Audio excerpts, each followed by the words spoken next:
기도하고 시작하겠습니다.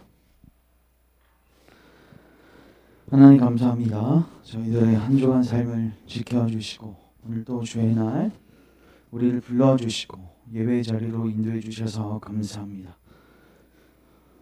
오늘도 우리가 영과 진리로 예배드리기 원합니다. 주께서 처음부터 끝까지 함께하여 주시고 우리를 진리로 인도하시며 성령님 안에서 우리를 새롭게 하여 주옵소서. 우리에게 충만한 성령 하나님을 부어주셔서 우리의 마음을 새롭게 하시고 우리를 회개와 믿음으로 인도하시고 우리를 구원의 길로 인도하여 주옵소서. 오늘 우리에게 빛을 비추어 주옵소서. 예수님의 이름으로 기도합니다. 아멘. 자, 오늘도 사망의 잠깨어 거듭나게 하는 말씀 살피고 예배의 자리로 나아갑니다. 우리가 지난 시간에 살폈던 내용은 하나님의 일에 대해서 살폈습니다. 사실 모든 사람들이 이 관심들이 있습니다. 왜냐하면 내 공로로, 내 삶으로는 구원받을 수 없다는 것을 신자든 불신자든 다 인식하고 있습니다. 그래서 불신자들도 다른 종교에서 득도나 여러 가지 선행을 통해서 구원에 이르고자 하는 그 본성의 빛이 남아있는 거죠. 그래서 유대인들도 마찬가지예요. 과연 내가 구원받으려면 무엇을 해야 하는가 물어봤는데 예수님은 무엇이라고 대답하시냐면 하나님께서 하시는 일을 믿어라. 이게 예수님의 대답입니다. 각성방을 받은 영혼들에게 일어나는 일은 내가 뭘 해야 되는지 묻습니다. What shall we do? 우리가 무엇을 해야 합니까? 구원을 이루기 위해서 내가 뭘 더 해야 합니까? 내가 죄를 버려야 합니까? 내가 무슨 선행을 더 해야 합니까? 이런 질문들이 생겨요. 영적으로 각성받아 영혼 구원에 진지함을 가지게 된 사람들은 가장 먼저 구원을 위해 자신들이 반드시 해야 할 일이 많을 거라는 의식을 가집니다. 이게 사실 사람들이 불신자들도 죽음에 가까이 오면 가까이 올수록 평소에 하지 않았던 종교에도 가보고, 맞죠? 선행도 해보고 좋은 일도 해보고 자기가 가진 재산들의 일부를 가난한 사람들에게 나눠서 주고 불안한 거죠. 내가 과연 구원받을 수 있을까? 그런 의식들이 다 있어요. 그러나 예수님께서는 하나님의 보내신 자를 믿는 게 하나님의 일이다. 그게 너희들이 해야 할 일이라고 규정하셨습니다. 그것을 믿음이라고 하셨고 그것을 일로 규정하신 거죠. 그럼 여러분 믿음은 무엇입니까? 이 가련한 여인처럼 그리스도의 구속의 은총을 간절히 구걸하는 겁니다. 구걸. 나에게 이 은총을 달라고. 그게 너희들이 해야 할 일이래요. 그러니까 하나님께서 우리에게 요구하시는 것은 너희가 거지가 되어서 구걸 좀 하라는 겁니다. 자, 요거 오른쪽으로 좀 눌러주세요. 넘어갔네요. 예. 자, 그리고 사망에 잠든 영혼을 깨우시는 성령. 자, 같이 말씀 한번 읽겠습니다. 시작. 너희가 악할지라도 좋은 것을 자식에게 줄 줄 알거든. 하오며 너희 하늘 아버지께서 구하는 자에게 성령을 주시지 않겠느냐 하시니라. 주님은 어디에 비유를 두시냐면 여러분 땅에 있는 부모들도 자식에게 좋은 것으로 주고 싶어 합니다. 떡도 주고 떡을 달라는 자녀에게 뱀을 던져줄 부모는 없다는 것입니다. 이게 주님의 비유예요. 하물며 하늘 아버지께서 너희들이 성령을 구하는데 그거 안 주시겠냐는 거죠. 반드시 주실 거라는 거죠. 그래서 우리가 이걸 놓고 기도해야 하는 겁니다. 이 약속을 붙들고. 그러면 성령님은 누구십니까? 이제 막 복음의 사역자로 보내실 제자들에게 예수님은 약속하셨습니다. 내가 떠나가는 것이 유익이다. 내가 떠나가면 너희들에게 든든한 대리자, 나의 대리자, 초자연적 대리자, 성령 하나님을 보내줄 거다. 그 성령님은 오셔서 무엇을 하시는가? 죄에 대해서, 의에 대해서, 심판에 대해서 책망하신대요. 여러분 왜 영원한 세계에 대해서 왜 사람들이 감각이 없습니까? 여러분 이런 생각 해보셨어요? 지옥이 왜 끔찍할까? 불 때문에 끔찍하지만 이런 묵상을 이번 주에 해봤습니다. 여러분 지옥이 불구덩이가 아니라 그냥 이런 방 안이라고 독방이라고 생각해 보세요. 근데 그 독방에서 어느 누구하고도 교제할 수 없이 외롭게 혼자서 거기서 평생토록 있는다고 생각해 보세요. 불은 없습니다. 거기서 밀려오는 어마어마한 외로움과 슬픔들을 여러분 감당할 수 있겠습니까? 이게 하나님의 심판이에요. 근데 거기에 더해져서 우리 몸과 영이 큰 고통을 당할 것을 주께서 말씀하셨는데 우리는 그걸 다 잊고 살아요. 그래서 성령님께서 오시면 그 내용들을 밝게 깨닫게 하시는 것입니다. 이게 제가 동생하고 이제 얘기하다가 나오는 거예요. 여러분 그 목욕탕 가시면 사우나 들어가 보시잖아요. 거기서 한 몇 초 버티세요? 한 1분 아니면 2분 하면 금방 나오시잖아요. 저희는 예전에 그 목욕탕 가서 그 사우나 들어가면 그런 묵상들을 해봤어요. 야 지옥 진짜 끔찍하겠다. 왜냐면 거기는 내가 나오고 싶을 때 나오면 되는데 거기 들어가면 나올 수 없어요. 한번 잘 생각해 보세요. 여러분 그냥 이 땅에서도 여러분들이 아무 사람하고 교제하는 거 없이 한 20년 동안 독방에서 그냥 살라고 하면 살 수 있겠습니까? 내게 한마디도 못해. 근데 지옥을 이렇게 묵상해 보세요. 불구덩이는 없어. 근데 독방에서 여러분들이 평생토록 거기 안에서 혼자 있는다고 생각해 보세요.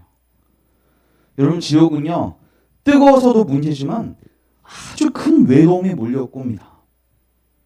하나님과의 교제도 단절되어 있고 주변 사람들과의 교제도 없는 그곳이 지옥입니다. 근데 거기에 더해져서 몸에 그리고 영혼에 소금치듯하는 고통들이 있을 거다. 주님이 분명히 말씀하셨거든요. 근데 우리는 다 뭐하고 있는지 아세요? 노아의 홍수 때처럼 비우는 거 무슨 비가 와. 무슨 심판이야. 그러나 성령님이 오시면 무엇을 하십니까? 이것을 깨닫게 하시는 겁니다. 갑자기 영원 세계에 대한 고민이 생기기 시작하고 영원한 세계에 대해서 관심이 생기기 시작합니다. 천국과 지옥이 인식되어지기 시작합니다. 하나님의 심판에 대해서 인식이 되어지기 시작합니다. 결국 기독교의 역사는 이 성령 하나님의 신적 감화가 없이는 이루어질 수 없는 것입니다. 여러분 영원한 세계는요 엄숙한 실체들도 가득 차 있습니다. 우리 눈에 지금 보이진 않지만 지금 있는 그 세계보다 더 실제예요. 왜냐하면 이 모든 것은 주께서 말씀하시기를 다 사라질 거라고 말씀하셨습니다. 꽃은 시듭니다. 풀도 마릅니다.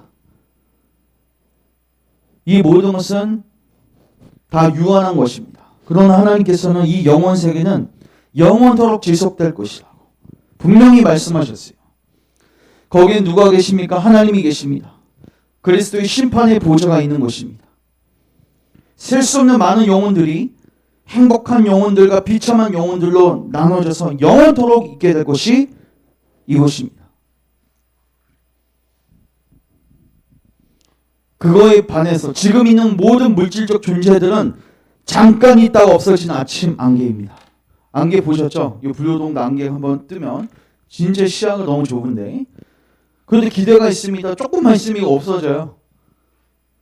아침만 되면 이거 싹 사라져요.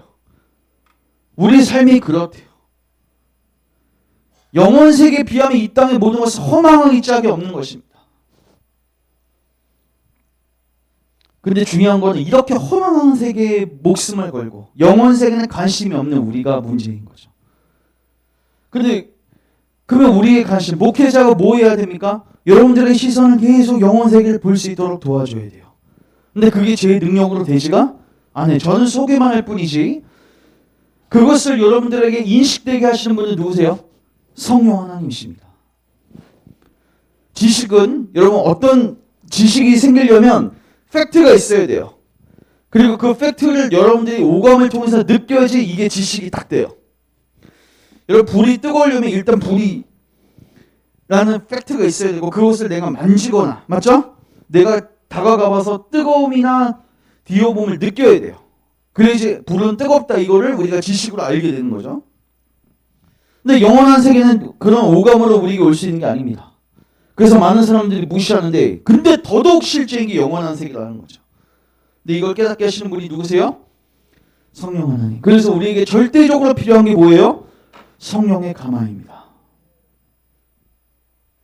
성령이 오시면 무슨 신비 체험이 일어나고 이런 것들도 일어날 수 있지만 성령님이 하시는 가장 중차대한 사역이 뭐냐면 여러분들에 대해서 관심을 영혼 세계에 두게 하시는 겁니다. 눈을 뜨지 않고 여러분들은 지금 다 사망의 잠에 들어있는 거예요. 여러분 잠자는 자를 깨어나려면 어떻게 해야 돼요? 물 확 부어야죠. 소리를 확 질러버려야죠. 적당하게 질려서는 안 되죠. 눈을 뜨지 않고는 견딜 수 없을 정도의 강력한 인상이 그들의 내면에 비춰져야 된다. 누굴 통해서? 성령님을 통해서. 그래야지 사망의 잠에서 깨어날 수 있습니다. 그들의 본성에 내재되어 있는 탐욕이 세상에 존재하는 감각적인 것들을 쟁취하고 거기서 행복을 느끼도록 쉬지 않고 그들을 부추기고 있어요. 이게 마귀가 쓴 전략입니다. 계속 감각적인 것들에 매이게 해서 먹고 마시고 시집가고 장가들고 쾌락을 누리는 것에 매여서 일평생 영혼 세계에 대해서 조금 더 관심 갖지 않고 잘 먹고 잘 살다가 죽게 만듭니다. 그러는 죽음의 뚜껑을 열어보면 내 오감이 틀렸구나. 이게 전부가 아니었구나. 아, 그때 목사님 하신 말씀이 진짜였구나. 근데 그때는 후회해도 소용이 없다는 겁니다. 더 이상 들어가면 나올 기회가 없어요. 여러분 지옥의 무서운 거는요. 영원성 때문에 그렇습니다. 1억 년만 있다 나와라. 그래도 소망이 있습니다. 근데 1억이라는 것도 거기에서는 점에 불과해요. 영원이라는 것. 절대로 들어가서는 안 되는 곳이에요. 여러분 여기에 대해서 인식하십니까? 성령님은 이걸 인식시키세요. 근데 저도 그런 인식과 이런 게 다가오면 되게 두렵고 되게 슬프잖아요. 그러니까 많은 사람들이 어떻게 하려고 해요? TV 틀어놓고 빨리 잊어버리는 거죠. 딴 일 하면서 빨리 잊어버리는 거죠. 근데 잃어버린다고 해서 그게 실제가 없어지냐는 거예요. 실제이면 직면하는 게 맞습니다. 그리고 중요한 거는 주께서 해결책을 주셨거든요.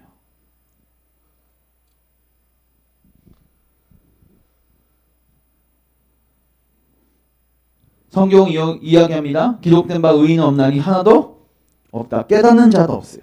하나님을 찾는 자도 없어요. 심판에 대해서 인식하는 자도 없어요. 영원한 세계에 관심하는 자도 없어요. 그러니까 우리에게서 소망은 아무것도 없습니다. 모든 구원은 예수님으로부터 오고 그 예수님을 믿는 것조차도 성령님이 하시는 거예요. 처음부터 끝까지 다 뭐예요? 은행이죠. 우리에게는 성령님의 도우심은 절대적으로 필요합니다. 특별히 성령님의 역사를 여러분 수사하시는 수사기관이라고 생각하시면 돼요. 여러분 성령님은요 굉장히 주도면밀하십니다. 주도면밀한 수사와 끊임없는 질문으로 자신의 죄를 부인하는 자를 다루죠. 여러분 어떤 범인이 잡혔어요. 수사기관에서 수사하면 다 뭐하죠? 변명하고 다 부인하죠. 네, 확실한 증거를 들이대면 어떻게 돼요? 그때는 인정해요. 왜? 더 괘씸자가 붙을 수도 있기 때문에. 성령님이 하시는 역할이 이겁니다. 우리에게 빼도 박도 못하는 우리의 죄의 실상을 보여주셔서 우리의 입을 다물게 하시는 겁니다. 성령의 가마로 피해 나갈 수 없는 각성의 칼날을 들이대시는 거죠. 하늘 아래서 인간의 영혼이 가슴을 치며 하나님 죄인이 저에게 자비를 베푸소서 이렇게 울부짖게 만드는 게 성령님의 사역입니다. 그래서 목회 사역은요 사실 본질적으로 여러분들의 눈에 보아야 할 것을 제시하는 역할을 할 뿐이지 그것들을 볼 수 있도록 하는 눈을 줄 수가 없어요. 이거 보세요. 저는 이렇게 흔들어 댈 뿐이지 그것을 보게 하시는 분은 누구세요? 성령 하나님이십니다. 그래서 그걸 꼭 기도하셔야 돼요. 사실 여러분 사역을 하다 보면요, 되게 무기력해집니다. 내가 할 수 있는 게 아무것도 없구나.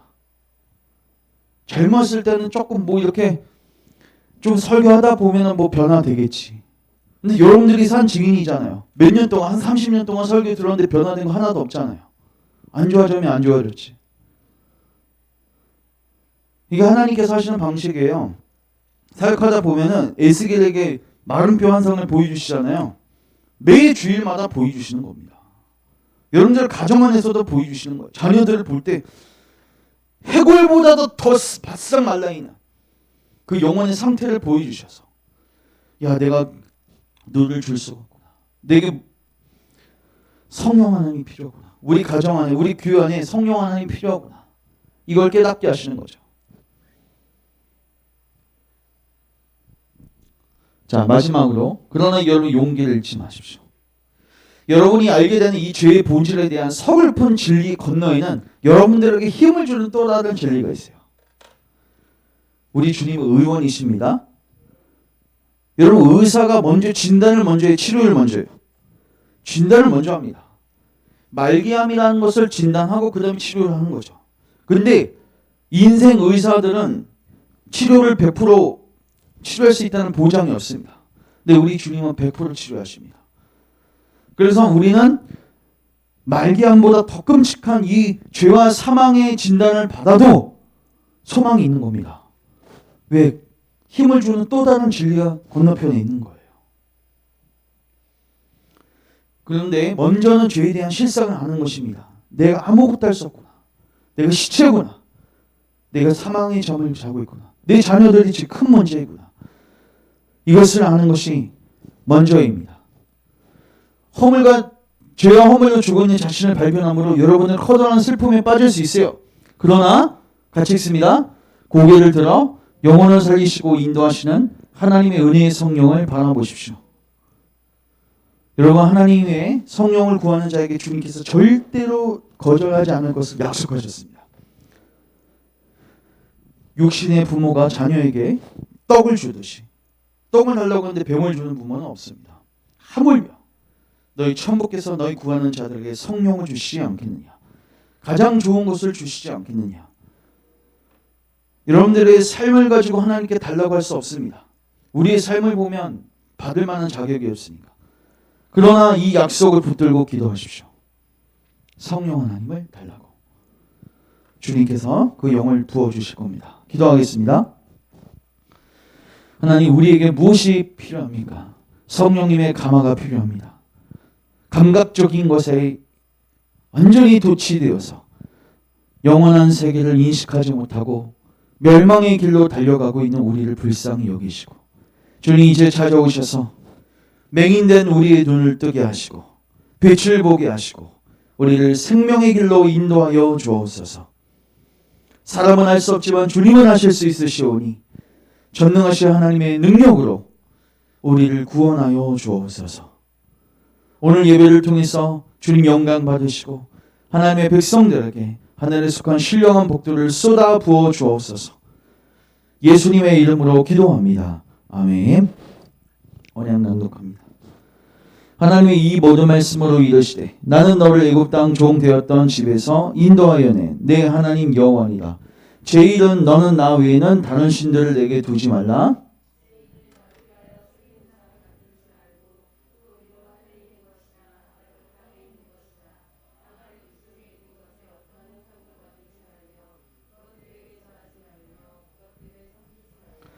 제3은 너는 내 하나님 여호와의 이름을 망령되게 부르지 말라.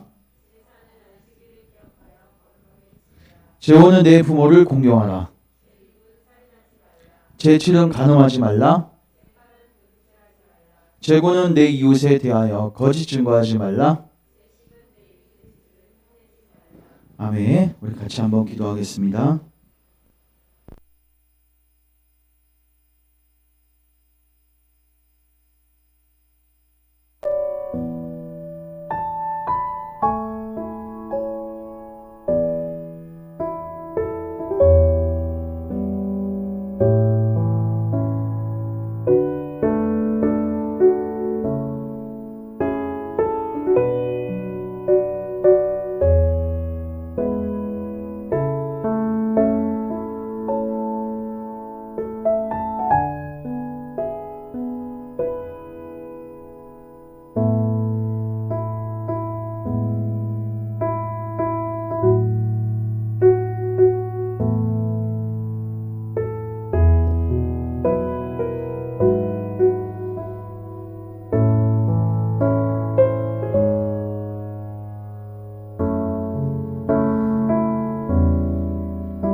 주님, 오늘도 예배의 자리로 나아갑니다. 주님, 우리를 당신의 보혈로 덮으시고 오늘도 우리에게 하늘에 속한 신령한 복들을 부어주소서. 주님과 교제하는 복을 허락하여 주옵소서. 우리에게 주님의 얼굴을 비춰주시고 주님의 음성을 들려주소서. 주님의 은혜와 사랑 안에서 우리의 마음이 새로워지게 하시고 그 사랑 안에서 기뻐하고 만족을 누리게 하소서. 주님, 우리에게 기쁨을 허락하여 주옵소서. 예수님의 이름으로 기도합니다.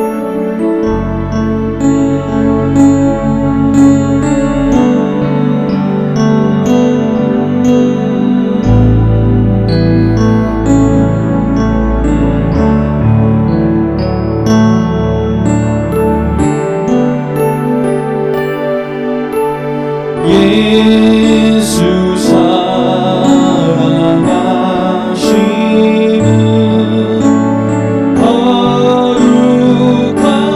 거룩하신 말일세. 우리들은 약하나 예수가 세만 도다.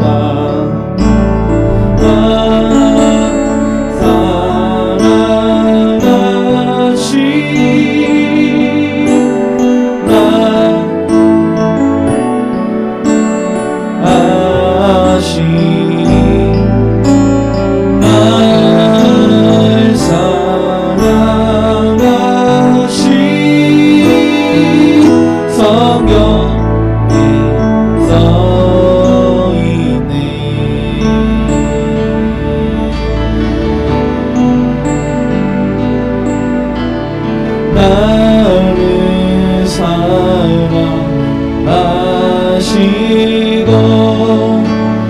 나의 죄를 다 씻어 하늘 문을 여시고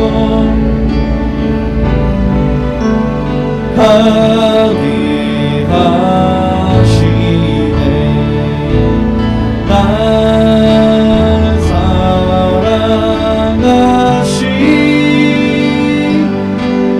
날 사랑하시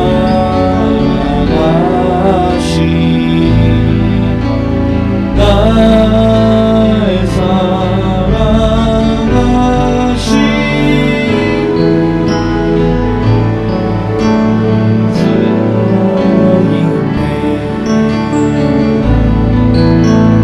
내가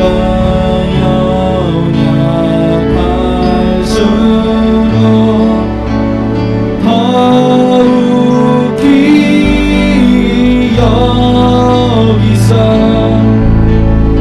높은 곳에 낮은 마음을 보시네. 아멘.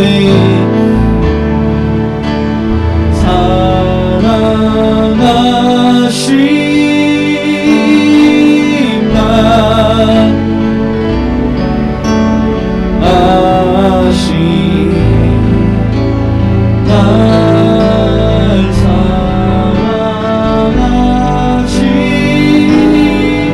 성경에서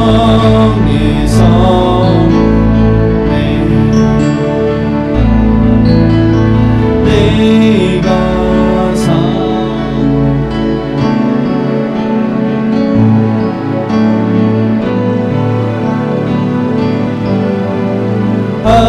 하시고 세상 떠나 가는 날 하며 천국 가게 소서. 아멘. 날 사랑하시 날 사랑하시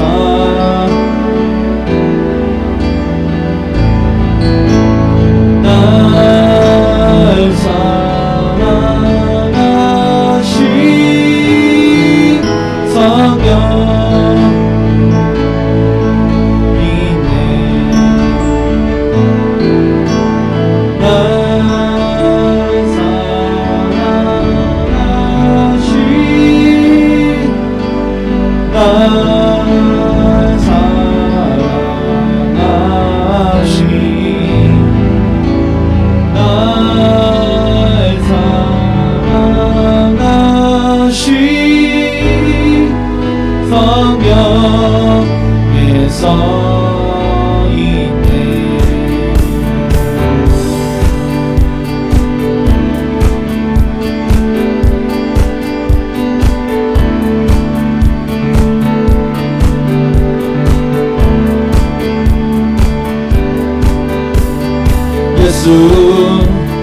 예수보다 더 좋은 친구 없네. 예수보다 더 좋은 친구 없네. 다시 한번 예수보다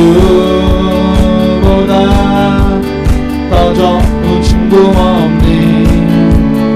예수보다 더 좋은 친구 없네. 그때 다가와서 마음을 평화주는 진심 나의 참 친구.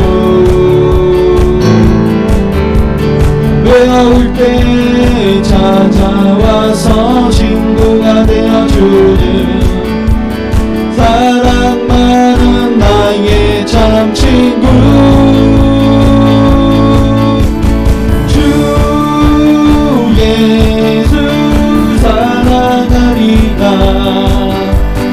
나의 생명 다할 때까지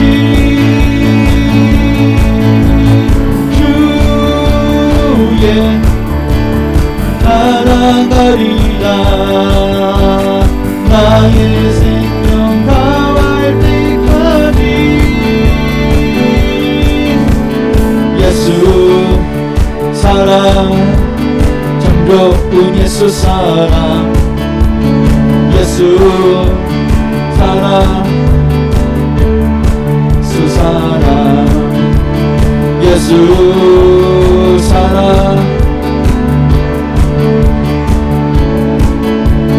예수 사랑 참 좋은 예수 사랑.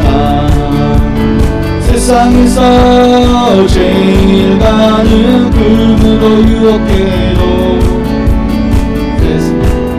만 사랑하겠네.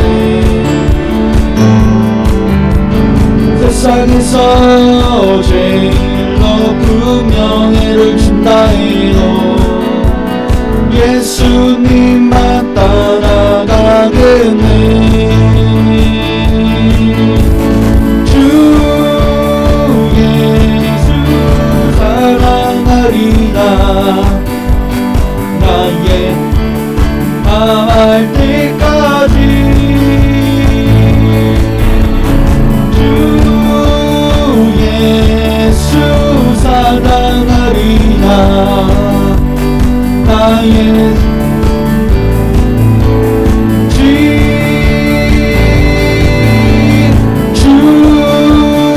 예수 사랑하리라. 생명 다할 때까지 주 예수 사랑. 나의 생명 다할 때까지 내 주 하나님 날 거두는 애는 저 큰 바다보다 깊다. 나도 땀줄을 흘러 깊은데도 저 한가운데 가보라. 언덕을 떠나서 장파에 배 띄워 내 주 예수 내의 바다로 내 맘껏 정하라.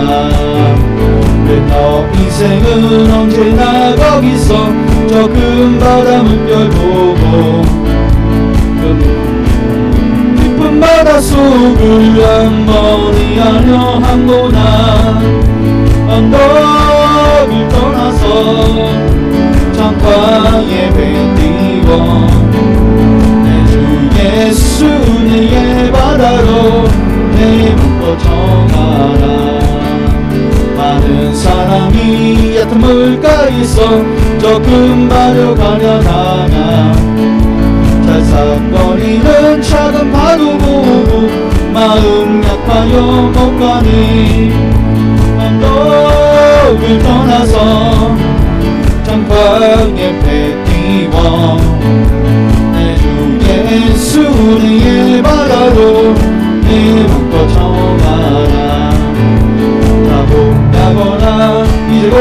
가거나 저 큰 은혜 바다 향해 가고 내 너를 저 깊은 데로 가라 망망한 바다로 언덕을 떠나서 잠깐 예배 드리워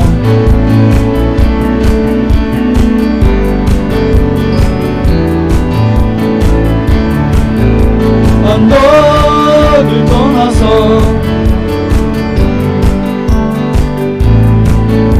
내 주 예수 내의 바다로 내 맘 전하나 내 맘 전하나 언덕을 떠나서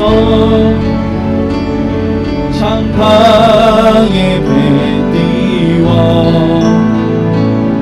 내 주 예수 내의 바다로 내 맘 거쳐가라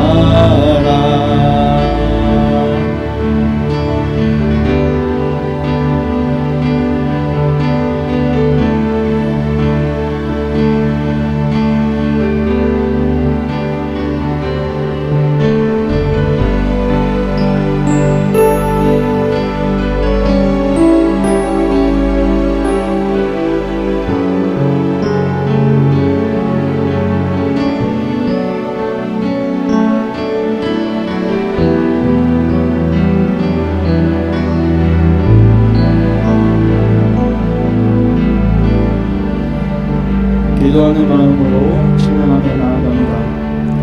오 나의 자비로운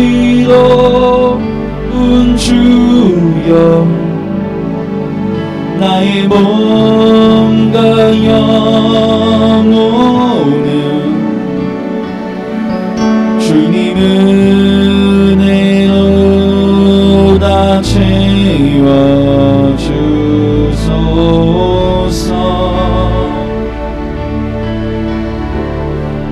이 세상 괴로운 걱정 근심 주여 받아주시고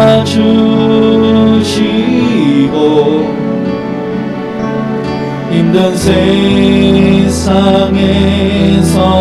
인도하소서.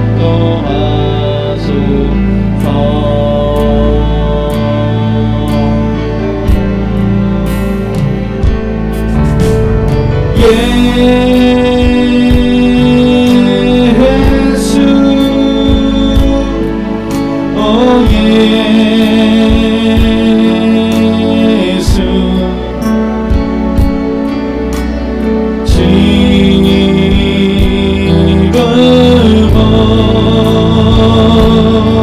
오셔서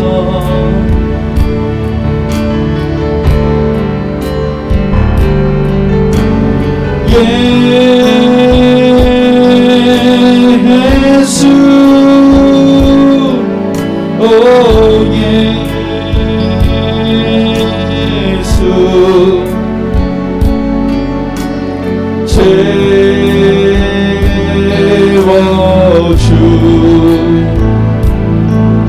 채워주소서.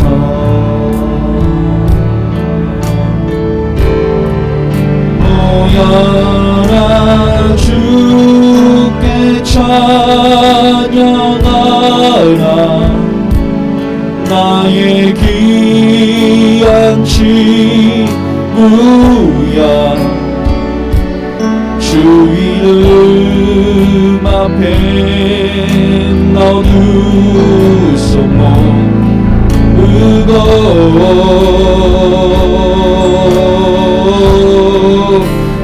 나의 슬픈 세상 눈물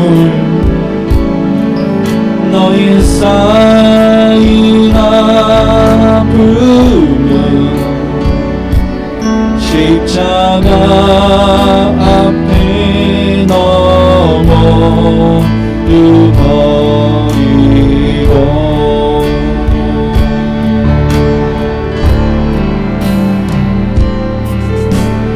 예수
주소서.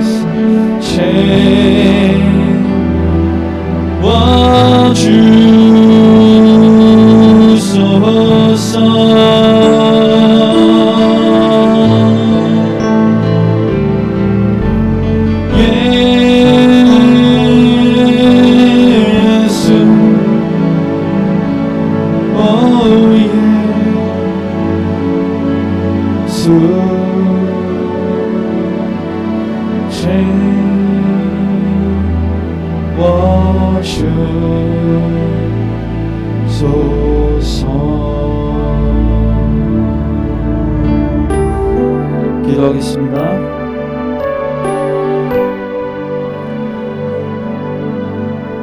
주님, 우리가 목이 마릅니다.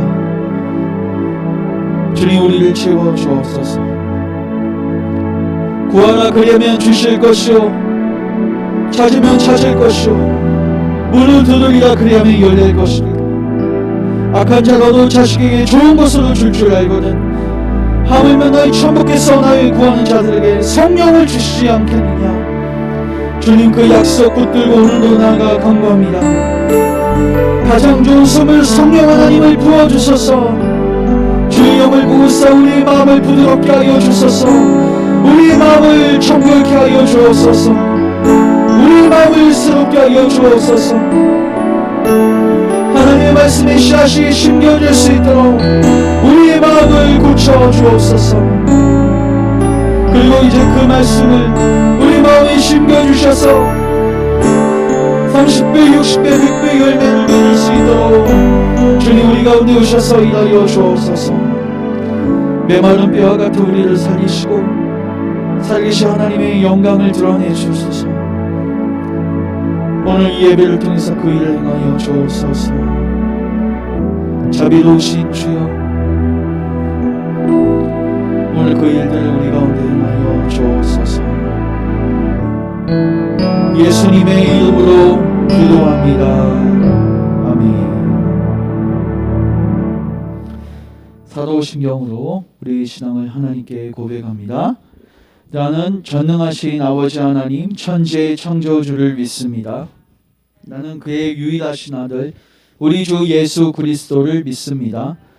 그는 성령으로 잉태되어 동정녀 마리아에게서 나시고 본디오 빌라도에게 고난을 받아 십자가에 못 박혀 죽으시고 장사된 지 사흘 만에 죽은 자 가운데서 다시 살아나셨으며 하늘에 오르시어 전능하신 아버지 하나님 우편에 앉아 계시다가 거기로부터 죽은 자를 심판하러 오십니다. 나는 성령을 믿으며 거룩한 공교회와 성도의 교제와 죄를 용서받는 것과 몸의 부활과 영생을 믿습니다. 아멘.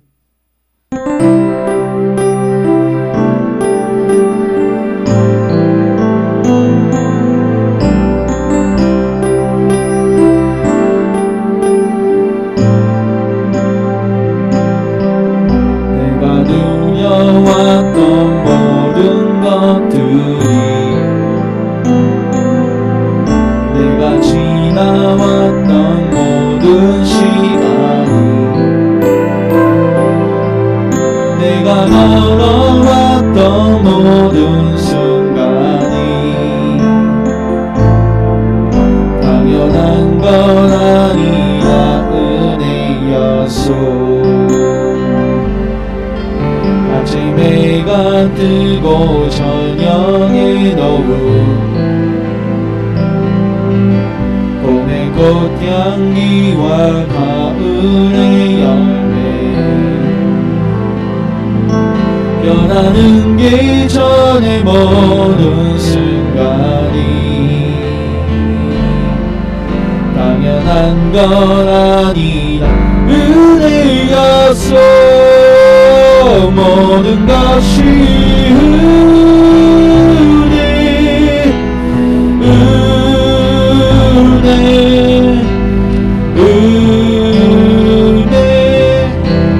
하나님은 은혜 내 삶에 당연한 것 하나도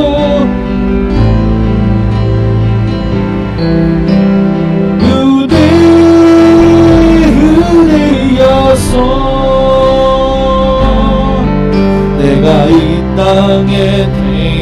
떠나 사는 것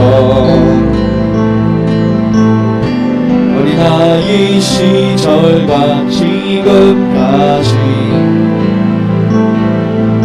숨을 쉬며 살며 꿈을 꾸는 삶 당연한 건 아니라 은혜였소 내가 하나님의 자녀로 살며 그를 찬양하고 예배하는 삶 복음을 전할 수 있는 복이 당연한 건 아니라 은혜였소 모든 것이 은혜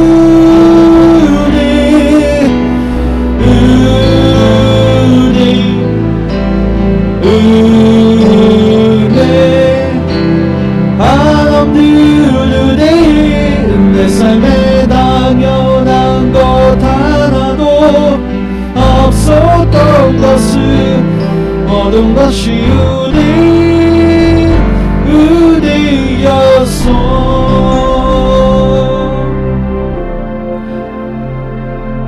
주님 감사합니다.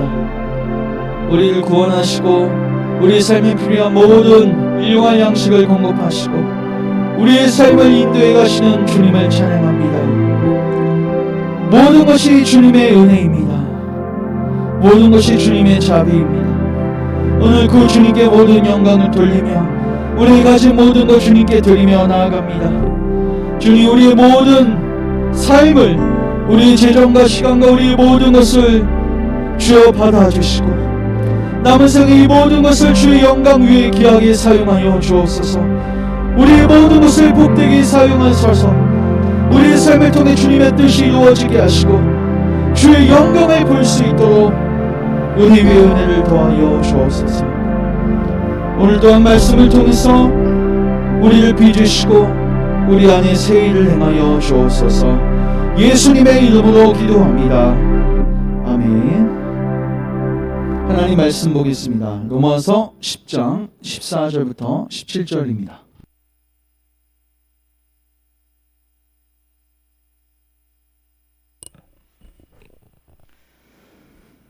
하나님 말씀 로마서 10장 14절부터 17절 14절부터 17절 자 교독하겠습니다. 그런즉 그들이 믿지 아니하는 이를 어찌 부르리요 듣지도 못한 이를 어찌 믿으리요 전파하는 자가 없이 어찌 들으리요 보내심을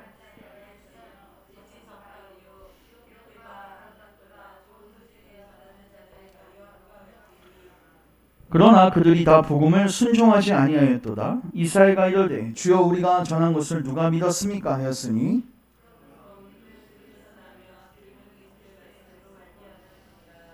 아멘.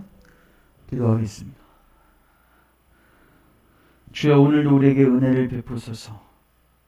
주께서 제정하신 이 귀한 수단을 통해서 하나님의 말씀이 선포되어지고 가르쳐지고 깨달아지는 역사가 있게 하옵소서. 주의 신을 충만하게 부어주셔서 진리의 말씀을 바르게 깨닫게 하시고 이제 우리의 남은 생애를 낭비하는 것이 아니라 하나님이 원하시는 길로 한 걸음 한 걸음 나아갈 수 있도록 주님 오늘 우리를 고쳐주옵소서. 우리 안에 큰 일을 행하여 주옵소서. 특별히 우리의 마음을 감동시키시고 우리를 주님께로 이끌어 주옵소서. 예수님의 이름으로 기도합니다. 아멘. 자, 오늘은 로마서 옆으로 눌러주세요. 한 번만. 자, 따라하겠습니다. 믿음은 들음에서 나며 이 제목 가지고 하는 말씀 참고합니다. 한 번만 더 눌러주세요. 자, 우리가 지난 시간에 앞에 있는 내용들을 살폈고요. 잠깐 여기 꺼져 있었구나. 요 내용들을 살폈고요. 이제 오늘 뒷부분을 살필 건데 지난 시간에 내용이 무엇이었냐면, 자, 여러분, 우리의 구원은 예수님을 믿음으로 구원받죠? 맞죠?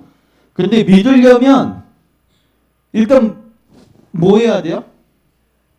그러니까 예수님을 불러야지, 찾고 구해야지 구원받는데, 그러려면 믿어야 되고, 믿으려면 뭐 해야 돼요? 들어야 돼요. 맞죠? 그리고 들으려면 전파하는 자가 있어야 돼요. 그 전파하는 자가 있으려면 누군가는 보내야 되겠죠. 그 보내신 분이 누구세요? 하나님이시죠. 그래서 모든 것의 시작은 하나님이십니다. 여러분들이 왜 불로동에 사시고 왜 또 열방교회 오신지 모르겠습니다. 우연이 아닙니다. 하나님께서 계획 속에서 부르신 겁니다. 우연은 없습니다. 하나님께서, 예수님께서 친히 참새 한 마리가 떨어지는 거 얼마나 우연적인 것 같습니까? 맞죠?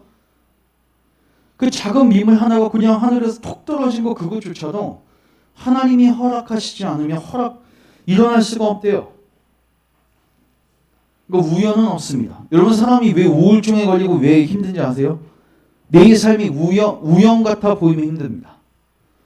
그러나 힘든 일이 있어도 하나님의 목적이 있다는 것을 알게 되면 버틸 수 있어요. 우연은 없습니다.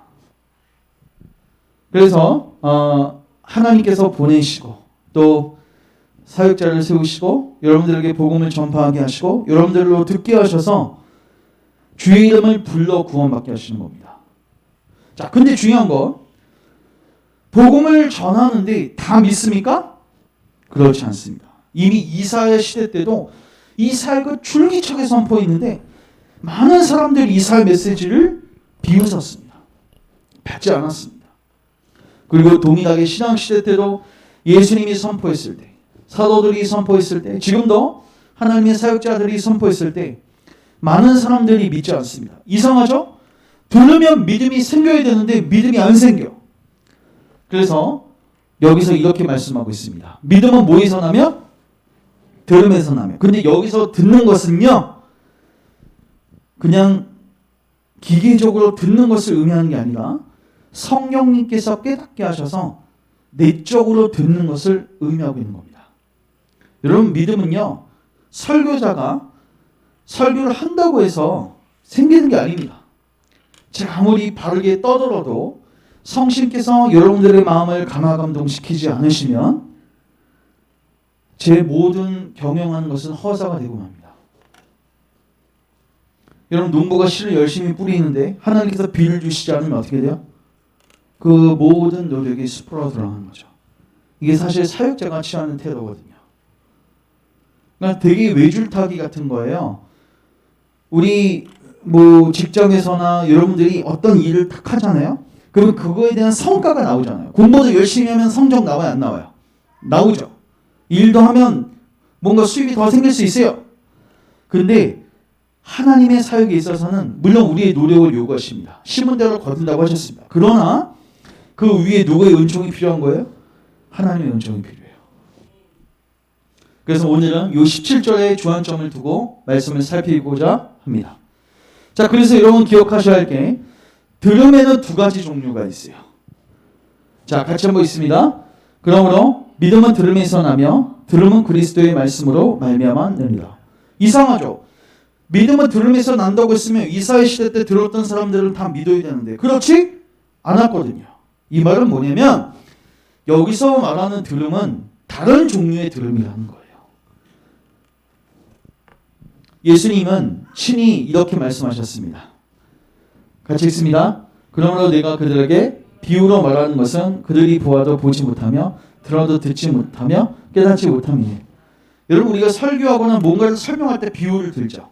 이유는 뭐예요? 쉽게 하려고, 맞죠? 근데 오히려 예수님은 비유를 하시는 목적이 뭐냐면 못 듣는 자가 생겨나도록 하시는 겁니다. 근데 그게 예수님이 그렇게 만드시는 게 아니라 그들의 마음 상태가 그렇다는 거예요. 그들의 마음 상태가 그 모양 그 꼴이어서 예수님이 얘기하셔도 듣지 못한다는 것을 표현하신 겁니다. 실질적으로 예수님께서 메시지를 증거하실 때 정확하게 사람들이 2등분 됐습니다. 예수님의 가르침에 반응하고 호의를 베푼 사람들, 예수님의 가르침을 배척하는 사람들로 2등분 됐습니다. 한쪽은 기계적으로만 들었고 한쪽은 기계적으로 들을 뿐만 아니라 거기 안에 성령님이 역사하셔서 깨닫고 자기 말씀으로 받아들이는 역사가 있었던 거죠. 그래서 복음을 그냥 듣는 것, 그리고 믿음으로 이어지는 방식으로 복음을 듣는 것이 있는데 이 둘은 뭐다? 별개이다. 여러분, 모든 들음이 다 같지 않습니다. 같은 말씀을 들어도 사람들이 다 동일한 메시지를 듣고 있는 게 아닙니다. 여러분, 왜 주님께서 이렇게 말씀하셨습니까? 왜 비유를 통해서 그들이 이해하지 못하도록 하겠다고 하십니까? 예수님이 그들이 충분히 이해할 수 있는데 더 어렵게 해서 이해 못하게 하셨다는 게 아니에요. 그들의 마음 상태와 됨됨이 때문에 그렇게 된다는 것입니다. 그래서 누가복음 8장 18절은 이렇게 우리에게 권면하고 있습니다. 시작. 그러므로 너희는 어떻게 들을까 스스로 삼가라. 이 말이 뭐죠? 여러분들은 어떻게 듣고 계십니까? 오늘 예배당에 나왔어요. 그 말씀을 듣습니다. 여러분 기계적으로 듣고 계십니까? 아니면 성령님이 여러분 안에 말씀하시기를 사모하시면서 믿음으로 반응하기 위해서 듣고 계십니까? 어떻게 들을까 스스로 삼가라. 이거를 지키지 않으니까 30년 동안 설교를 들어도 변화가 없는 겁니다.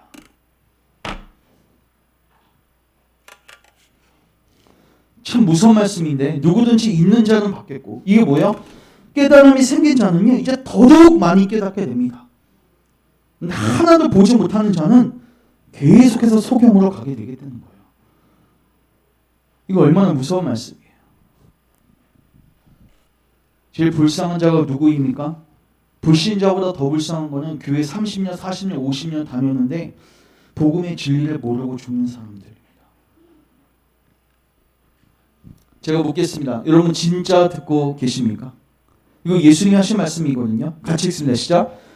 그때 내가 그들에게 밝히 말하되 내가 너희를 도무지 알지 못하니 불법을 행하는 자들아 내게서 떠나가라. 여러분 마태복음 7장에 보시면요. 예수님이 마지막 때 일어날 일을 얘기하시는데 그때 많은 사람들이 나더러 주여 주여 하면서 내가 주의 이름으로 선지자 노릇했고 뭐예요? 설교했다는 거죠. 내가 주의 이름으로 귀신도 쫓아냈고. 여러분 신자의 불신자예요. 신자겠죠. 그들 자신에게는. 그들은 누구보다도 나는 신자이구나. 왜? 나는 말씀을 들었으니까. 그러나 그들은 진실로 들은 적이 없었습니다. 교회 나와서 기계적으로만 말씀을 들었습니다. 기계적으로 말씀을 듣고 기계적으로 기도하고 기계적으로 주여 주여 있습니다. 그때 예수님이 마지막에 뭐라고 판결하시는가? 내가 너를 뭐한다? 알지 못한다. 얼마나 무서운 선언입니까? 근데 예수님께서 적은 무리가 아니라 많은 사람이 그날에 그럼 여러분들이 그 많은 무리에 포함되지 않을 보장이 있습니까? 이런 말씀을 읽고 여러분 불어 떨고 구주께 나아가 간구해야 하는 것입니다. 여러분 왜 성경에 경고성 구절들이 있습니까? 여러분들을 겁을 주기 목적이 아니에요. 겁을 준 다음에 여러분들이 뭐에 있으라? 그리스도께 붙어 있으라는 겁니다. 자기들이 복음을 들었다고 생각하는 사람들이 있습니다. 그러나 어느 날 그들은 자기들이 그 복음을 들은 적이 없다는 것을 발견하게 될 것입니다. 엄청나게 무서운 말씀입니다. 그 듣는 게 뭐냐? 설교자가 말씀을 선포할 때 성령님이 그 마음을 열어서 그 말씀을 제대로 깨닫는 것입니다. 같이 읽습니다. 시작.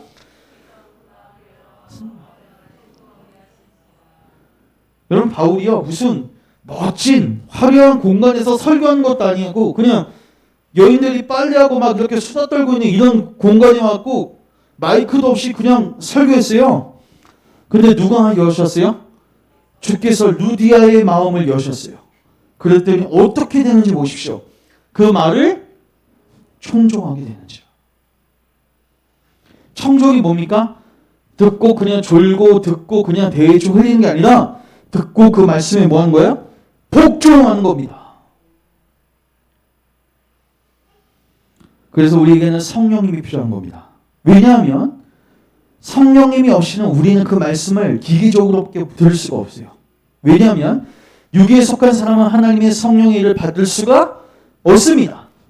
왜요? 어리석게 보여요. 그것들을 알 수가 없어요. 왜요? 그러한 일은 성령으로만 분별되고 깨달아질 수 있기 때문에. 자, 두 번째. 자, 따라합시다. 믿음은 들음에서 나며. 근데 여기서 들을 때 성령께서 우리를 깨닫게 하시는 걸 의미하는데, 중요한 거는 그때 하나님께서 사역자들을 통해서 그리스도에 대한 말씀을 들려주십니다. 그러니까 여러분들이 믿음이 생기려면 두 가지가 필요해요. 일단은 사역자가 정확하게 그리스도를 소개해 줘야 됩니다. 예수 믿으면 복 받습니다. 잘 먹고 잘 사십시오. 이런 쓰레기 같은 설교 가지고는 절대로 회심이 일어날 수 없습니다. 제가 부교육자 시절 때 많은 분들이 여기 교회 있어야 되냐 없어야 되냐 물어봤습니다. 저는 가감 없이 나오라고 했습니다. 그 교회는 되게 도전되는 거고 저도 그 교회 소속이었기 때문에. 근데 저는 양심상 정확하게 그리스도를 들어본 적이 없었어요. 거의 없었습니다. 그러면 나오는 게 맞습니다. 왜냐하면 들음은 그냥 말씀으로 되어 있지 않아요. 뭐예요? 그리스도의 말씀입니다. 그리고 그 말씀을 증거할 때 성령님이 여러분들에게 마음을 여셔서 그리스도의 영광을 보게 하시고 그리스도 안의 구원의 방식을 보게 하셔서 그리스도를 부르게 하시는 겁니다. 주여 나를 도우소서. 나를 기억하소서. 그때 구원이 일어나는 거예요. 똑똑했던 바울, 구약에 정통했던 바울, 그가 뭘 설교한지 아세요? 그는 가는 곳마다 십자가의 도를 설교했습니다. 근데 십자가의 도를 설교하면 대다수의 반응들이 뭐예요? 아유, 저것도 십자가야. 멸망하는 자들에게 미련한 것처럼 보입니다. 그러나 구원을 받는 우리에게는 하나님의 능력이다. 그 십자가의 말로 우리를 자유케 하는 메시지입니다. 내 상황에 고민을 하고 있는 자들, 지옥의 문턱에서 고민을 하고 있는 자들에게는 이 예수님의 십자가의 메시지는 말 그대로 복된 소식입니다. 복음입니다. 그래서 믿음을 산출하는 데 있어서 두 가지가 필요합니다. 하나는 누구의 역사? 성령의 역사고요. 또 하나는 사역자들이 그리스도의 말씀을 정확하게 선포해야 합니다. 그래서 말씀과 성령이 역사할 수 있도록 기도하는 겁니다. 따라서 말씀, 기도. 자, 이거는 단정적으로 얘기할 수 있습니다. 여러분들이 믿음 해오면서 여러 해 동안 신앙생활 했죠? 그러나 여러분들이 예수님의 십자가와 그 죽으심과 부활하심에 집중되어 있지 않다면 여러분들은 다 헛된 믿음 생활을 한 겁니다. 하나님이 인정하시지 않는 겁니다. 그날의 주님이 나는 너를 도무지 알지 못한다. 선언할 그러한 거짓된 믿음으로 생활해 오신 겁니다. 고린도전서 3장 10절은 이렇게 이야기합니다. 내게 주신 하나님의 은혜를 따라 내가 지혜로운 건축자와 같이 터를 닦아두매 다른 이가 그 위에 세우나 그러나 각각 어떻게 그 위에 세우기를 조심할지니라. 여러분, 사도 바울은 교회를 세운 사람입니다. 맞죠? 그 교회를 세우려면 뭐가 중요해요? 기초와 터가 중요하죠. 그걸 놓은 사람이 사도예요. 사도들이 뭐 한 사람들이에요? 기초를 놓았는데 여기 보시면 터를 닦았는데 이 터가 뭐라고 되어 있어요? 뒷부분에 나와 있습니다. 그리스도입니다. 그리스도의 터 말고 교회를 세우면 의미가 있어요? 없어요? 없습니다.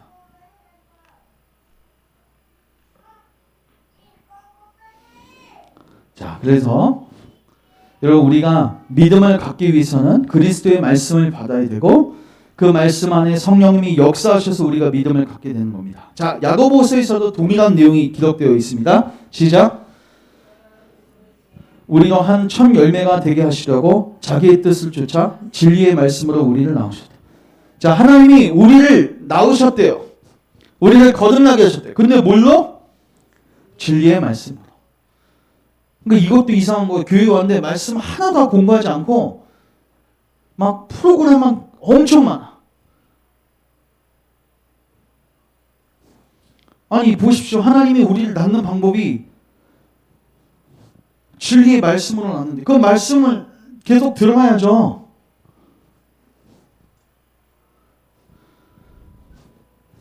그래서 성령께서 말씀을 사용해서 우리에게 믿음을 주시는 겁니다. 말씀을 듣는 것만으로 충분하지 못합니다. 왜요? 성령이 역사하시지 않으면 그 말씀을 깨달을 수가 없어요. 그래서 우리가 결론 내릴 수 있는 것은 모든 것이 은혜입니다. 왜냐하면 우리의 구원은 예수님을 통해서 받는데 그것도 은혜인데 내가 그 예수님을 붙들고 그 말씀을 듣고 열매 맺는 것도 누가 하시는 거예요? 삼일체 하나님이 하시는 겁니다. 이게 개혁주의에서 핵입니다. 우리는 지금까지 어떻게 공부했는지 아세요? 우리의 구원은 예수님에게 달려있고 내가 예수님을 붙잡아야 구원을 받는다고 가르쳤어요. 맞죠? 맞는 말인데 우리는 그렇게 안 가르칩니다. 정교하게 이렇게 얘기할 수 있습니다. 여러분들의 구원은 일단 성부 하나님이 선택하셔야 돼요. 그리고 선택한 그 자들을 위해서 예수님을 보내셔서 구속을 완성하셨습니다. 더 나아가 그 선택한 자가 예수님을 붙들 수 있도록 성령님을 보내주셔서 여러분들의 마음을 여셔서 복음을 받아들이게 하십니다. 그리고 그 일 위해 여러분들에게 사역자도 보내시는 분도 하나님이십니다. 그래서 성부, 성자, 성령 하나님이 여러분들의 구원을 이루어 가시는 거예요. 그게 바로 은혜입니다. 처음부터 끝까지 다 은혜입니다. 겸손해지십시오. 근데 이 말이 여러분 좋게 들리세요? 전 너무 이게 복된 거예요. 야, 내가 할 수 없는 것을 하나님은 하실 수 있겠구나. 생각해 보세요. 예수님의 구원을 다 이루었어. 근데 그것을 믿는 게 나에게 달려 있어. 예본이가 믿는 게 예본이한테 달려 있어요. 불안하세요, 안 불안하세요? 불안하죠. 얘가 과연 예수님을 붙들 수는 있을까? 자녀들을 놓고 불안할 겁니다. 근데 소망이 어디 있어요? 주님께 있는 거예요. 여러분 어거스틴이 어거스틴 어머니가 어거스틴을 놓고 회심을 놓고 얼마나 많이 기도했습니까?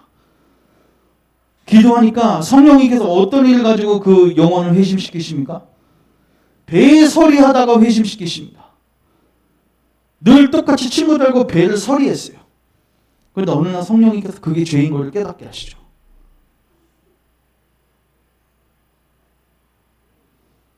하나님이 하시면 너무 쉽습니다. 그래서 여러분 기도하셔야 되는 거예요. 자, 그러면 주목하십시오. 자, 따라서 믿음은 들음에서 나고 들음은 그리스도의 말씀입니다. 자, 제가 이거 구절을 설명했죠. 그러면 여러분들이 지금 믿고 있는 게 진짜 참된 믿음인지 알 수 있는 시금석이 무엇입니까? 내가 기계적으로만 듣고 신앙생활하고 있는 가짜 믿음인지 아니면 내가 성령님의 유한 역사를 통해서 진짜로 믿고 있는지 리트머스 시험지가 뭐냐는 거예요. 두 가지 시금석을 제가 오늘 제시할 겁니다. 따라서 순종, 참된 들음, 믿음으로 듣는 것의 진정한 표준은 무엇입니까? 순종이죠. 근데 이게 단순히 착하게 산다는 그 개념이 아니에요. 잘 들어보세요. 여러분 지금 믿음은 들음에서 난다고 했을 때 그 들음은 합성어인데 원어 뜻이 뭐냐면 따라서 누구 아래서 듣는다는 거예요. 아까 그 루디아가 청종하는 것처럼 듣고 뭐 하려고 하는 거야? 복종하려는 거. 들어보고 따져보려고 듣는 게 아니라 진짜 그 발 아래 엎드려서 저 말씀에 내가 부복하고 순종하겠다는 겸손한 자세로 듣는 겁니다. 굴복하는 걸 의미해요. 그래서 일단 성령님께서 유효하게 역사하시면 그 영혼 안에 이 반응이 생깁니다. 쉽게 말해서 겸손이에요. 이게 순종의 첫걸음입니다.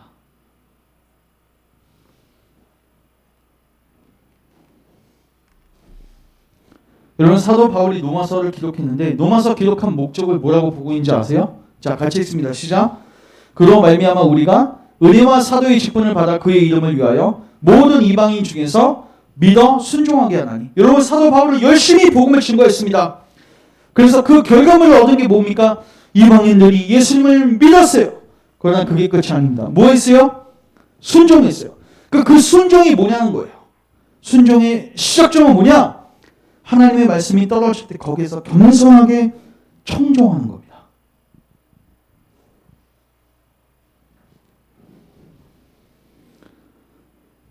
자, 여러분 믿음은 들어보셨을 거예요. 믿음주의 혹시 들어보셨어요? 이게 신학적으로 굉장히 유명한 말인데 믿음주의가 뭔지 아세요? 오늘날 한국교회도 많이 있어요. 예수님 믿는다고 고백해 보세요. 예수님 믿어요. 당신 구원받았습니다. 지적으로 동의하면 당신 믿는 거라고 낙인 찍어주는 거. 이거 믿음주의예요. 거기 안에 예수님을 향한 갈망, 예수님을 부르는 거 하나도 없습니다. 지적으로 동의만 할 뿐이에요. 심지어 지적으로 동의도 되지 않는데 믿는 사람들도 있어요. 다 뭐예요? 믿음주의입니다. 구원 못 받습니다. 그러면은 참된 믿음은 무엇입니까? 자, 따라서 순종, 기쁨으로 인도한다.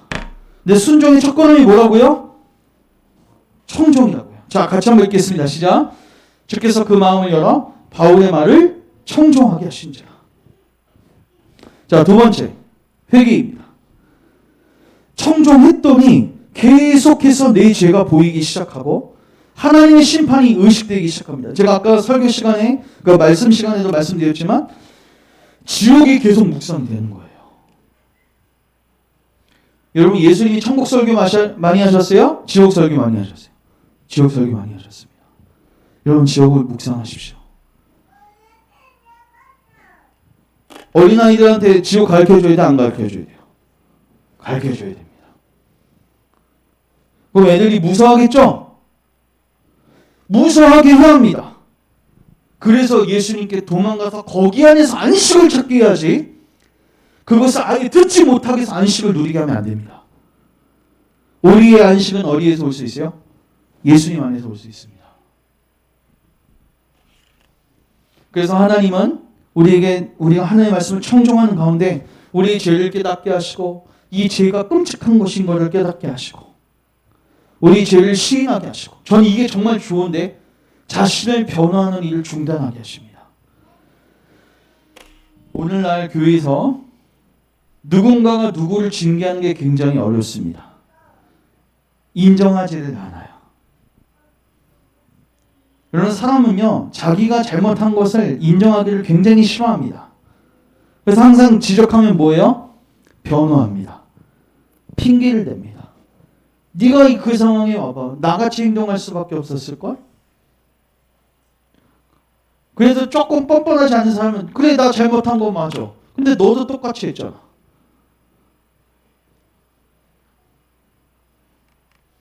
근데요 하나님께서 역사하시면요 이 모든 입을 다물게 하십니다. 더 나아가서 선한 행위를 기각하게 됩니다. 야 이제 내가 죄인이구나. 내가 열심히 행하는 모든 결심들이 소용이 없구나. 이걸 깨닫고 선한 행위를 다 아웃시켜요. 자신을 의뢰하거나 자신을 의롭게 만들려는 시도는 다 그만둡니다. 여러분 누구입니까? 예수님 옆에 있었던 강도 2명입니다. 맞죠? 근데 한 강도는 이렇게 비방합니다. 교만해요. 예수님 앞에서 청종하는 자세가 전혀 없어. 비방해요. 막 예수님을. 네가 그리스도냐? 그럼 네가 날 구원해봐라. 막. 자기가 막 명령을 하죠. 즉 구걸해도 될까 말까 하는데 즉 거짓 주제 지금 막 우리한테 와서 제가 예전에 얘기했는데 그 제 부교육자 했을 때 그 거지가 교회 찾아서 담임 목사님 방에 들어갔는데 1,000원 주니까 내가 거지로 보이냐 막 이렇게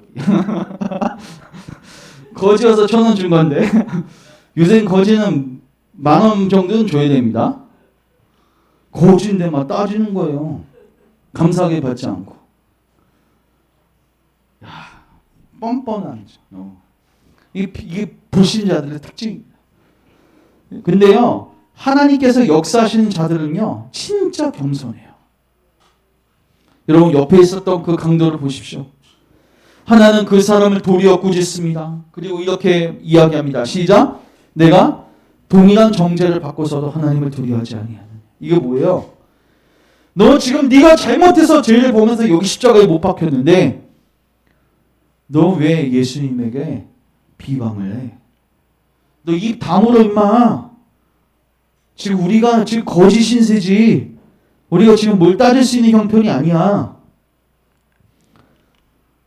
자, 자, 이 사람이 하는 말을 들어보십시오. 신앙 고백. 시작. 우리는 우리가 행한 일에 상당한 보응을 받는 것이니 이에 당연하구냐. 자, 따라서 이에 당연하구냐. 여기에 변명이 없습니다. 핑계가 없습니다. 저는 이제 여러분들이 나중에 임종 때가 올 거 아니에요. 그때 갔을 때 제가 막 여러분들에게 막 여러 가지 질문들도 하고 여러분들을 도와드리겠죠. 그때 제가 제일 듣기 싫은 게 뭔지 아세요? 제일 섬뜩하고 무서운 고백? 변명하는 거.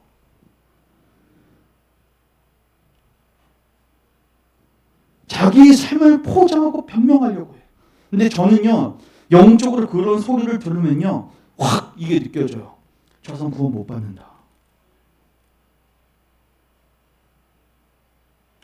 여러분, 하나님이요, 그 영혼을 다루실 때요, 진짜 겸손하게 하십니다. 이 사람 보십시오.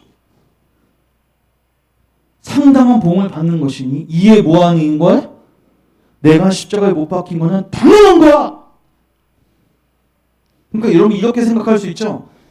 그강 무도한 죄를 졌으니까 당연히 이렇게 말하는 게 당연할 거라고 생각하잖아요. 아니에요. 아까 그 행악자는 뭐라고 했어요? 나는 여기서 죽을 필요가 없는데 왜 나를 억지로 여기다 끌어? 나는 죄 조금밖에 안 지었는데 왜 나를 죽이냐는 거죠. 악의에 맞춰가지고 비방하는 자세. 저는 여러분들이 여기에 가지 않기를 원합니다. 하나님 여러분들에게 대한 선언에 대해서 겸손하게 수용하시고 주님이 나를 죽이실지라도 당연한 것입니다. 여러분 다윗도 살인죄와 간음죄를 범했어요. 근데 나단 선지자를 보내셔서 그 죄를 지적할 때 다윗이 이렇게 고백했습니다. 시작. 물론 나는 내 죄가를 아오니 내 죄가 항상 내 앞에 있나이다. 내가 주께만 범죄하여 주의 목전에 악을 행하였사오니 주께서 말씀하실 때 의로우시다 하고 주님이 뭘 말씀하셔요? 너 죄인이야 딱 얘기할 때 변명하거나 하지 않고 그렇습니다. 주님이 맞습니다. 나 죄인입니다. 이 고백을 하는 거죠. 이게 하나님이 그 사람에게 역사하시는 증거입니다. 자, 따라서 믿음은 순종을 낳는다. 근데 그 순종에서 이 자세가 나오는 거예요. 그러나 거기서 그치지 않습니다. 그렇게 내가 죄인인 것을 인정하고 당연한 것으로 인식할 뿐만 아니라 이제는 내 손을 뻗어 예수님을 붙잡습니다. 자, 이 사람이 거기서 끝난 게 아니죠. 이렇게 고백합니다. 시작. 이르되 예수여 당신의 나라 임하실 때 나를 기억하소서. 저는 제가 여러분들의 임종 순간에 제가 설교를 하거나 말씀을 권면할 때 여러분들의 마음에서 진실되게 이 고백이 나오길 원합니다. 나를 기억하소서. 나를 불쌍히 여기소서. 이게 진짜 아름다운 고백이에요.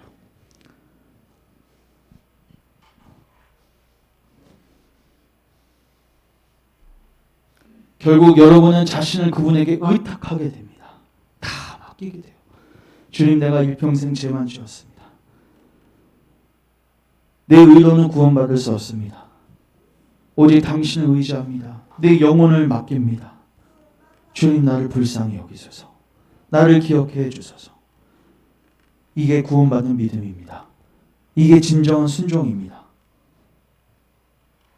더 나아가서 그렇게 믿는 자들은 이제 어디에 들어옵니까? 교회에 들어옵니다. 여러분, 사도 바울이 복음을 전했습니다. 말로만 이런 게 아니라 능력으로 증거 이어졌습니다. 아까 말한 대로 두 번째 들음, 기기적으로만 들릴 뿐만 아니라 성령님을 통해서 유효하게 그들에게 들려졌습니다. 그때 어떤 일이 있게 됩니까? 너희는 많은 환난 가운데서 성령의 기쁨으로 말씀을 받아 따라서 주와 우리를 본받는 자가 되었습니다. 이게 뭐예요? 이제 사도들과 예수님 안으로 들어오는 겁니다. 교회 안에 들어오는 거예요. 다른 말로 해서 그들은 사도들과 교회 편에 들어 하나가 된 셈입니다. 그들은 우상을 버리고 하나님께 돌아왔습니다. 그들은 우상 숭배에 등을 돌리고 자신들을 교회에 가입시켰습니다. 세례를 받았습니다. 그 당시에 교회에 들어오는 거 쉽지 않았습니다. 죽음을 각오해야 했고 많은 손해를 감수해야 했습니다. 그럼에도 불구하고 들어왔습니다. 그리고 그들은 뭐 했습니까? 날마다 모이기에 힘썼죠. 이게 또 순종이에요.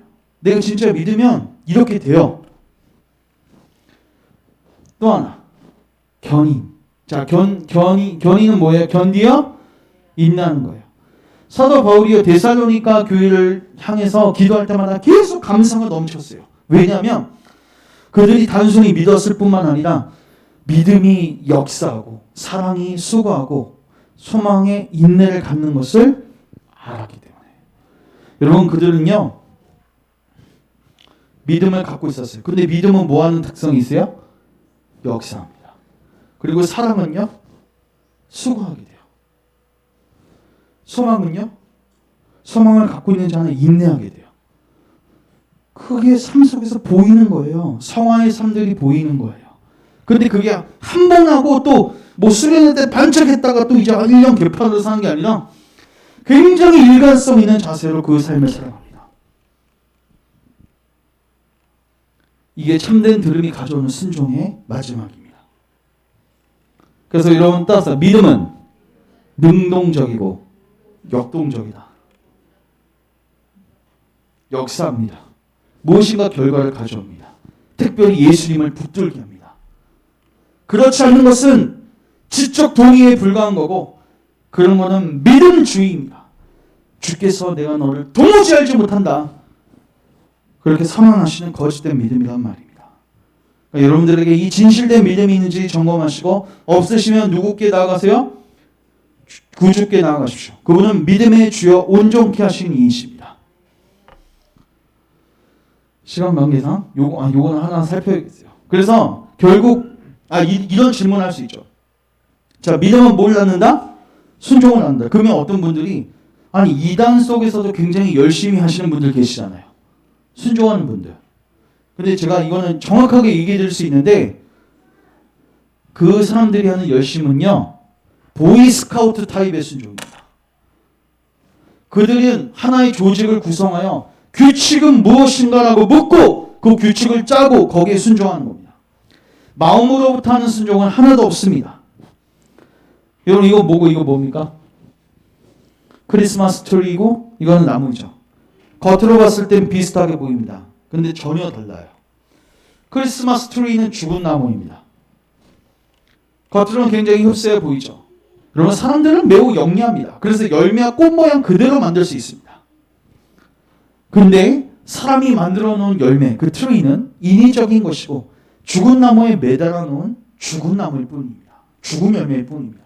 그러나 살아있는 나무에서 나오는 열매는 그 지덕을 통해서 자라납니다. 우리에게 주어지는 순종도 이러한 순종이에요. 내 마음을 전혀 사랑하는 마음도 없는데 억지로 내가 규칙 짜서 그걸 지키는 게 아니에요. 우리가 정말 예수님을 믿게 되면요 예수님으로부터 진액이 공급돼요. 그래서 하나님을 사랑하고 이웃을 사랑하는 마음이 내 안에 섞어 용솟음치게 되는 거죠. 그리고 그 마음으로 순종하는 겁니다. 자발적으로 순종하는 겁니다. 자, 마지막. 자, 따라서 기쁨의 시금성. 내가 갖고 있는 믿음이 진짜인지 아닌지를 알 수 있는 더 확실한 시금성이 있습니다. 그거는 기쁨입니다. 왜냐하면 여러분 믿음은 들음에서 나고 들음은 그리스도의 말씀이죠. 근데 그 그리스도의 말씀이요 복음이에요. 따라서 복음, 복된 소식이에요. 좋은 소식이 왔는데 왜 안 기뻐요? 오늘날 교회 오면 다 폐잔병 같아. 기쁨이 없어요. 근데 여러분들이 잘 생각해 보세요. 언제 기뻐요? 내가 아팠는데 그 몸이 낫어. 내 관계 문제가 있는데 그게 해결됐어. 내가 좀 재정적으로 어려운데 사업이 잘 풀렸어. 이게 우리가 기쁨의 원인이 되는 거죠. 맞죠? 근데 여러분 생각해 보세요. 사도 바울이 그 사도들이 돈이 많았습니까? 은과 금은 내게 없거니와. 맞죠? 그들은 은과 금은 항상 없는 상태로 사역을 다녔어요. 근데 그들은 기뻤거든요. 그들은 뭘 갖고 있었습니까? 복음을 갖고 있었습니다. 자, 정말 어떤 변화가 생긴지 잘 보십시오. 여러분 이게 뭐예요? 예수님께서 누가복음 15장에서 잃은 양을 찾은 비유, 잃은 드라크마를 찾은 비유, 잃은 아들, 탕자를 찾은 비유를 드리는데 거기서 다 공통된 단어가 나옵니다. 따라서 즐기자. 즐기자. 그리고 즐거워하더라. 누가 즐거워하시냐면 일단 하나님이 즐거워하십니다. 그리고 우리도 즐거워하게 됩니다. 잔치가 열어집니다. 가락지를 끼고 송아지를 잡고 그래서 큰형이 막 질투하잖아요. 맞죠? 여러분 기독교는요. 우리를 억압하는 게 아닙니다. 네가 하는 게 하나도 없고 하나님이 다 해주셨어. 여러분 이거 얼마나 복돼요. 자 같이 읽습니다. 지금 너희가 근심하나 내가 다시 너희를 보리니 너희 마음이 기쁠 것이요 너희 기쁨을 빼앗을 자가 없으리라. 지금 아마 기쁨이 없는 사람들이 있을 거예요. 기쁨이 없다는 것은 우울하다는 거죠. 그럼 여러분 이 말씀을 잘 기억해 보십시오. 지금은 너희가 근심하나 내가 다시 너희를 보리니 너희 마음이 기쁠 것이요. 언제 기뻐진대요? 내가 다시 너희를 뭐하리니? 보리니. 부활하신 주님을 만났을 때 그들은 기쁨에 가득셨습니다.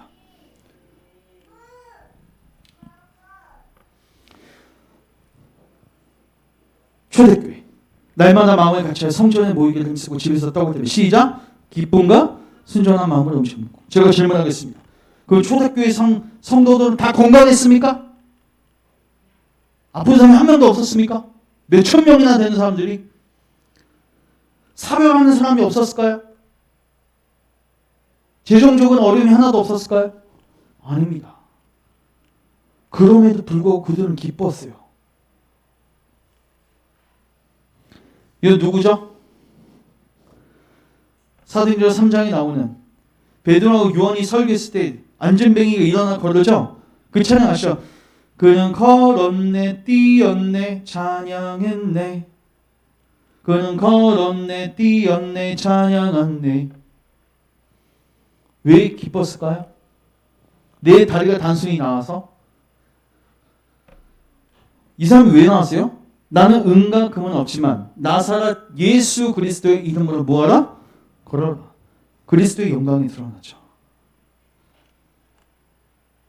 제가 묻겠습니다. 여러분 남은 생에 혹시나 하나님께서 여러분들에게 베드로하고 사도처럼 은과 금은 하나도 없고 이런 삶을 살도록 여러분 요구하시면 가실 의향이 있으십니까? 그럼 마음으로 대답 한번 해보세요.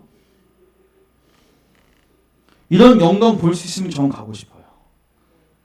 여러분 모세가 왕이었지만 왕의 왕자의 그 직분을 버리고 광야로 들어가죠. 그 결정이 힘들었을 것 같습니까? 여러분 왕의 직분을 호의호식하면서 누리면서 살고 싶어요. 그리고 못 누려도 광야에서 하나님의 영광, 홍해가 갈라지는 영광, 하나님의 살아계심을 체험하면서 살고 싶습니까? 후자가 훨씬 더 영광스럽고 좋죠. 여러분들이 경험을 해보시면 이 마음은 더더욱 커질 겁니다. 여러분 우리의 기쁨은 여기서 오는 겁니다. 빌립 에디오피아 네시를 만났을 때 사역을 다 끝난 다음에 이제 네시가 어떻게 해요? 기쁘게 길을 갑니다.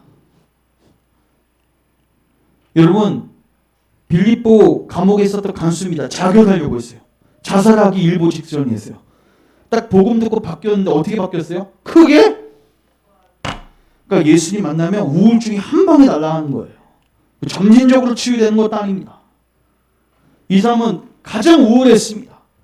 자살 일보 직전이었습니다. 자결할 때 딱 스톱. 베드로가 막지 않습니까? 바울이 막지 않습니까? 자 마지막으로 시작. 바로 이것이 죽임을 당하신 예수 그리스도를 말미암는 생명의 기쁜 소식입니다. 이 생명의 기쁜 소식은 구원을 받기 위해서 우리가 무엇을 해야만 하는가 이걸 얘기하는 게 아니라 우리의 구원을 위해서 그리스도께서 무엇을 행하셨는가를 얘기합니다. 너 선물 준비해 이게 아니라 주님이 너를 위해서 선물 준비하셨어. 이것을 듣는 자리가 얼마나 복됩니까? 그것을 알게 할 때 우리는 기쁨이 회복되는 것입니다. 시간 관계상 요것하고 이제 정리하겠습니다. 여러분 이스라엘 백성들이요 제단을 쌓았죠. 제단에서 짐승을 잡았습니다. 피를 뿌렸습니다. 자 그곳에는 피가 있습니다. 그리고 그 피를 가지고 나오는 사람들은 그들이 나아가고 있는 대상이 하나님 알고죠. 전능하시고 공의로우시고 심판하시는 하나님. 그래서 그들은 자기 자신들의 죄책에 대한 시인을 했습니다. 나는 잘못했습니다. 그러나 또한 죄를 용서해 주시는 하나님의 사랑을 알았습니다. 그거에 대한 고백으로 피를 가져왔던 겁니다. 그리고 그들은 이렇게 말합니다. 시작. 나는 죽어 마땅한 자입니다. 죽어 마땅한 자입니다. 그러나 이 피가 보여주는 죽음이 내 죽음을 대신하게 해 주옵소서. 죄책 때문에 다른 방법으로는 내게 임할 수 없는 사랑을 이제 나에게 쏟아 부어주소서. 이게 복음이에요. 복음은 뭐냐면 예수님의 핏뿌림을 받는 자는 더 이상 죽을 필요가 없어요. 죄의 삭스는 사망인데 예수님이 그 사망을 대신하셨기 때문에 여러분들이 그 핏뿌림을 받으면 하나님은 여러분들을 더 이상 죽일 수가 없습니다. 이미 사형이 집행되었기 때문에. 그리고 그런 죄책 때문에 하나님이 여러분들을 사랑할 수 없었는데 그 죄책의 문제가 해결되어져서 이제는 사랑을 여러분들에게 쏟아 부어줄 수 있대요. 예수님 안에서. 이게 복음입니다. 묵상하십시오. 그리고 은혜 안에서 자라가십시오. 그때 여러분 안에 큰 기쁨이 밀려올 겁니다. 결론. 말씀은 들음으로 생깁니다. 그리스도의 말씀을 듣는 자리에 나오십시오.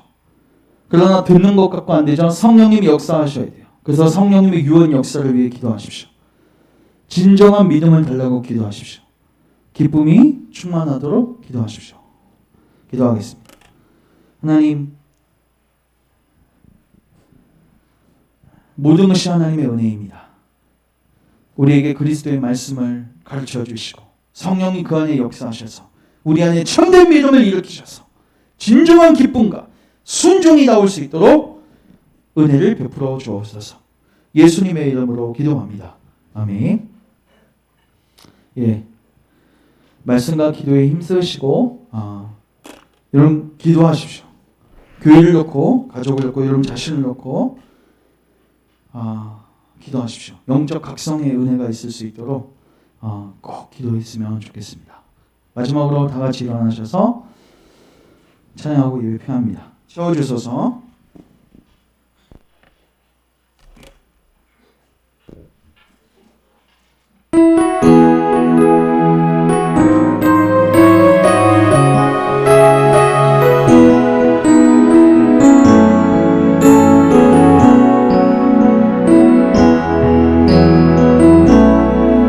지금 이곳에 임하소서.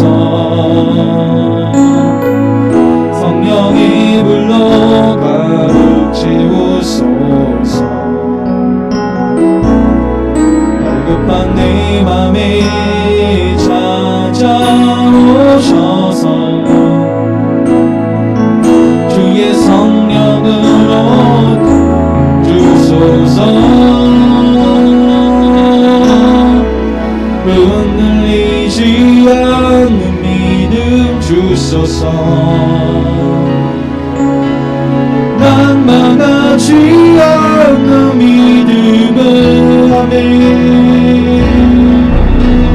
자백하는 마음 내게 주소서. 내 안에 주님 채워 주소서.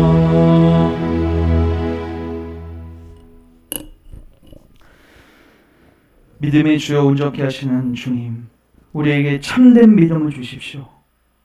거짓된 믿음이 아니라, 지적인 동의가 아니라, 믿음주의가 아니라 주님이 마지막 나라 인정하실 참된 믿음을 주셔서 우리 삶 가운데 순종의 역사들 일어나게 하시고 기뻐하는 일들 일어나게 하옵소서.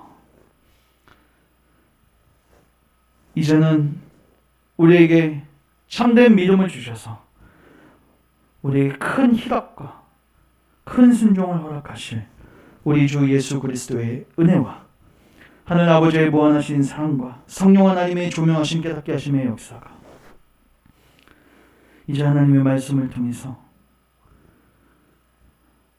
참된 들음을 통해서 참된 믿음을 갖고 진정한 구원의 길로 나아가기를 소망하는 모든 주의 백성들 머리 위에, 저들의 가정 위에, 우리 열방교회와 조국교회와 세계 선교현장 위에 이제로부터 영원토록 함께 있을지어다. 아멘.